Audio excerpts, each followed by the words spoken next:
Bismillahirrahmanirrahim.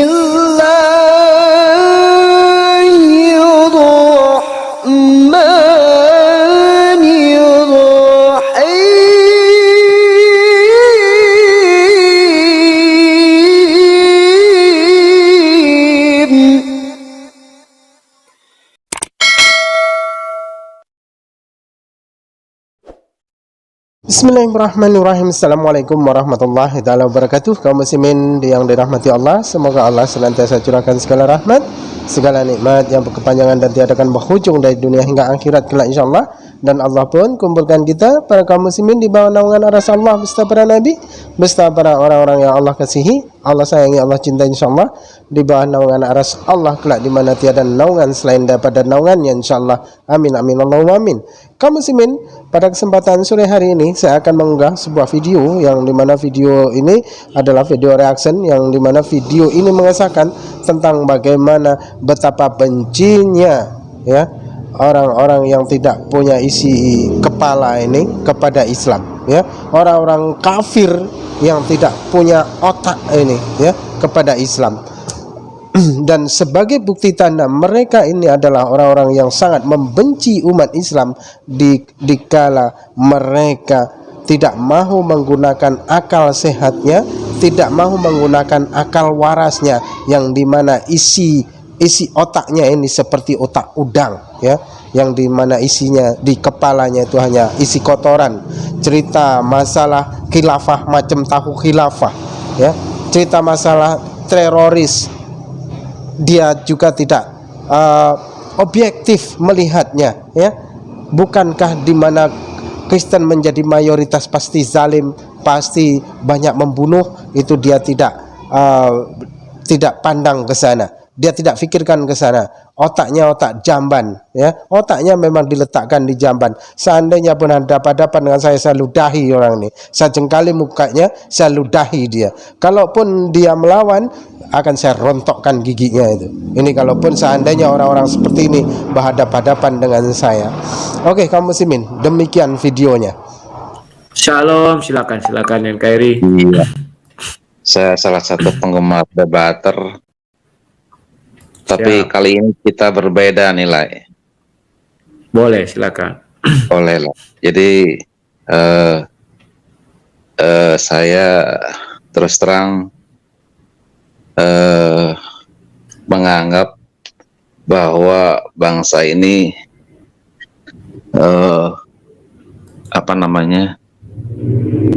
di bangsa ini ada orang intoleran, radikal, dan terorisme. Itu nyata ada di tengah-tengah masyarakat kita.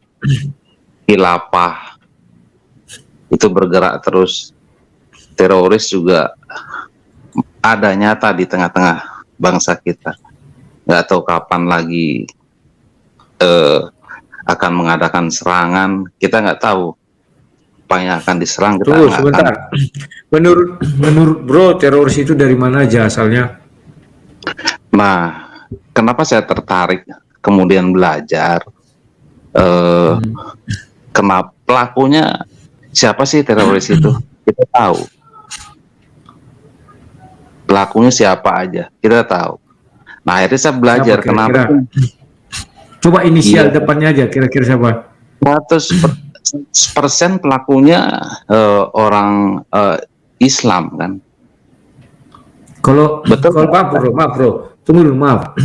Andai kata ada orang Islam juga mengatakan yang menembaki tentara di Papua itu siapa? Bagaimana menurutmu? Papua. Cuman tidak diberi cap oleh negara mereka teroris, tidak diberi cap. Tahu kenapa? Menurut saya berbeda konteks. Berbeda konteks karena bro memikirkan diri bro sendiri. Kalau orang-orang Islam itu mendengar misalnya, oh bro bilang, dia akan protes. Loh, di sana juga banyak orang Muslim tentara mati. Mereka lagi santai ditembak.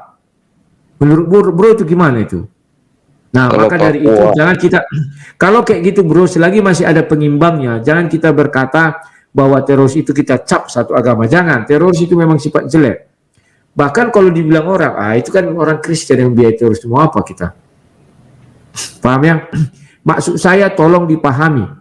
Tujuannya juga tolong dipahami apa. Semoga paham. Enggak, orang Papua dia pakai kitabnya enggak untuk melakukan pembunuhan. Bro pernah Pembunuh sudah lihat tentara. lihat sebuah video yang mengatakan udahlah, enggak usah, itu urusan politik. Dia pakai agama juga ada. Coba cari di Agama. YouTube lah. Papua nggak Kristen. ada lah dia pakai agama untuk. Siapa bilang nggak ada? Ketika mereka mau berperang itu diucapkan agama, tetapi itu hak mereka, bro. Nggak usah kita campur, itu Kitabnya politik. ada bilang begitu nggak? Itu makanya aku bilang dari sudut pandang bro begitu. Orang Muslim pun akan dikatakan kitab kami nggak ada bilang gitu. Sama aja, disangka. Nah itu makanya perlu kita pelajari. Makanya saya bilang itu kan begini cara mikirnya. Itu kan dari sudut pandang kita. Tidak bisa kita paksakan. Kalau dia bilang sudah tidak ada, kau paksakan, nggak bisa. Sama dengan kita Kristen. Ini loh ada ininya, nggak bisa kita paksakan. Sudahlah, itu urusan politik. Kita jangan bermain di ranah itu. Kita sekarang bermain di ranah iman. Paul Zhang karena dia di luar negeri bebas ngomong apa saja, bro. Kalau kita nggak boleh, bro. Maaf ya, paham maksud saya? iya, artinya saya paham maksud Lairudi. Artinya biar kita nggak ada gejolak di NKRI ini. Jadi biar ya, kecuali bro, kecuali maaf ini ya. Kau tampakkan wajahmu, bicara lah kau seperti itu. Suka aku tuh. Mau kau bilang, oh itu agama ini, ini ayatnya ya, silakan. Saya suka itu. Tapi kalau wajahmu tak nampak, jangan bicara itu sini karena aku yang nampak wajah. Paham ya? Maksudnya? iya. Cerdik seperti ular, tulus seperti burung merpati. Itulah yang tidak dimiliki orang-orang di Paul Zhang. Kenapa? Isi kepala kotoran semua. Karena dia tinggal di luar negeri, bisa bebas apa saja. Sementara orang-orang yang bicara itu wajahnya tak ada nampak satupun. Saya yang ada di Indonesia. Juga, jangan ditutupin juga. Jangan ditutupin bahwa kitab mereka memang ada ajaran seperti itu. Tidak usah pun kau ajari aku. Orang sudah tahu, orang Kristen tidak bodoh. Dari dulu sudah tahu orang itu semua. Nah itu maksud saya, artinya. Makanya aku bilang adalah hal yang bijak, cerdik seperti ular, tulus seperti burung merpati. Kalau bro mau bilang itu terang-terangan, silakan buka wajahmu. Bukalah, silakan. Jangan aku aja tampak wajah. Kau sama dengan membunuh aku. Tahu nggak isi kepalamu kotoran? Bukan. Nah, kita jangan salah menghujat. Loh, kok nggak salah? Ini aku siaran undang-undang barang siapa dengan sengaja dan tanpa hak mendistribusikan, mengedarkan. Paham nggak? Iya, paham. Nah, maka mulai hari ini dan seterusnya kalian gunakanlah kalimat-kalimat cerdik seperti ular, tulus seperti burung merpati. Aku bukan takut, tidak, bro. Banyak yang harus kita jaga. Kalau mau bilang gitu, oke, tampilkan wajahmu. Bila perlu tampilkan KTP-mu biar suka. Kalau maki-maki aku gini aja. Ku dengar. Enggak, bukan. Saya kan nggak maki-maki lah. Nggak maki. Ini kita bagi berbeda pandangan. Bagi kita tidak memaki. Contohnya lah, bagi kita MKC nggak memaki. Bagi orang itu memaki. Bagi mereka somat tidak memaki, mengajarkan ilmu. Bagi kita dia sudah memaki. Sama aja, berimbang. Jadi maka itu gunakanlah cerdik seperti ular, tulus seperti burung merpati. Paham ya bro maksudku?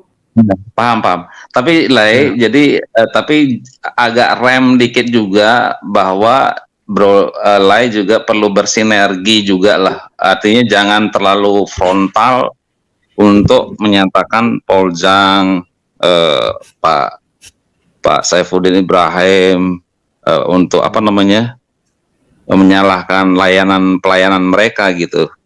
Jadi oke, ku jawab. Jalan sendiri aja gitu. Saya paham artinya pelayanan lain saya paham sekarang. Tapi jangan biar puas dirimu aku jawab. Aku harus menjadi oposisi terhadap mereka. Kenapa? Aku tidak ingin Kristen-Kristen yang awam hanya mendapat satu pandangan. Kalau mendapat satu pandangan itu sangat berbahaya. Tertanam di otak mereka kebencian yang ditawarkan oleh Paul Zhang. Maka aku harus mengimbangi itu. Sehingga di dalam kepala mereka ada yang baik, ada yang jahat, itu berpadu.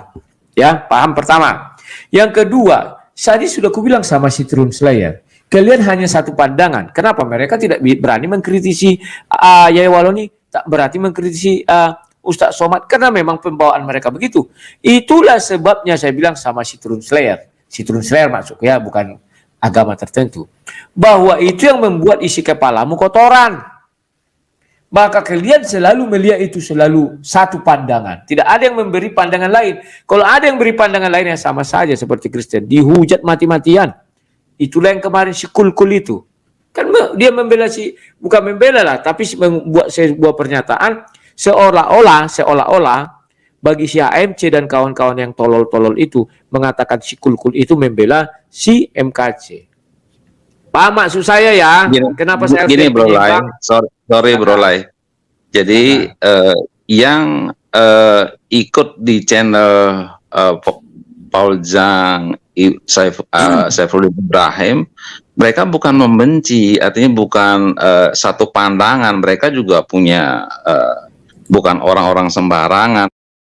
Tapi kita nggak boleh membenci memang, tapi memang ada ideologi yang berbahaya yang ada di bangsa tengah bangsa kita gitu. Itu juga kita harus perangi juga gitu dengan ideologi, dengan penjelasan. Oke, itu aja. Terima kasih ya NKRI ya, karena kita harus kembali ke topik debat yang protes. Oke. Jadi kawan-kawan, satu hari saya pernah berdiskusi sama seorang Kristen. Bang, menurut abang, kalau orang Kristen mayoritas di Indonesia ini, apakah Indonesia ini seperti yang kita hayal-hayalkan? Saya bilang, tidak. Bahkan dia pun bilang, saya setuju bang. Justru kalau Indonesia ini mayoritas Kristen lebih berbahaya. Kenapa? Sifat orang Indonesia itu masih tetap melekat. Harus melekat itu kawan. Ya. Kalau orang bule dia mayoritas karena orang kan nggak peduli gini-gini. Aku Kristen gini, makanya itu maju. Kalau orang Indonesia sama aja kawan, sama saja. Ya, hati-hati. Bahkan orang Kristen ini pun lebih ngeri dari mereka kalau kita mayoritas. Buktinya apa?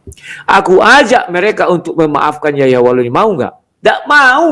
Kaum muslimin ya, bukti bahwasanya orang-orang seperti Paul Zhang CS ini ya, ada orang-orang yang sangat membenci Islam tanpa dasar ilmu, tanpa dasar isi kepala, yang ada menjadi bundar ya. Oleh karena apa? Disuruh menunjukkan wajah oleh Rudy Yohanes, dia tidak mahu ya. Suruh open cam saja dia takut, tapi dia berani menuduh gitu ya. Tidak berani menatap membuka wajahnya ya, open cam. Nah, di sini pecundang orang-orang seperti pembela Paul Zhang CS ini ya, yang otaknya itu di jamban belakang gereja ya, seperti ini ya.